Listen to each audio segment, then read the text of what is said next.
Sir माझा एक प्रश्न आहे। सर आजच्या काळामध्ये मुलांना वडील बोलतात किंवा ओरडतात तर मुलांना राग येतो सर। तर सर तुम्ही अशा मुलांसाठी काय संदेश देसाल?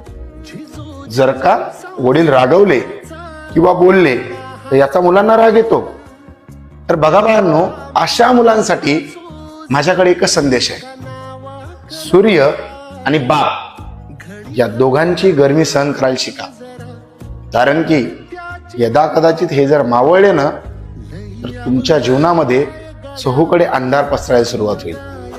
आणि ठीक आहे ना, जर बाबा ओरडत असतील, बोलत असतील, तुम्हाला काही गोष्टी सांगत असतील तर त्या तुमच्या जीवनासाठी उपयुक्तच आहेत।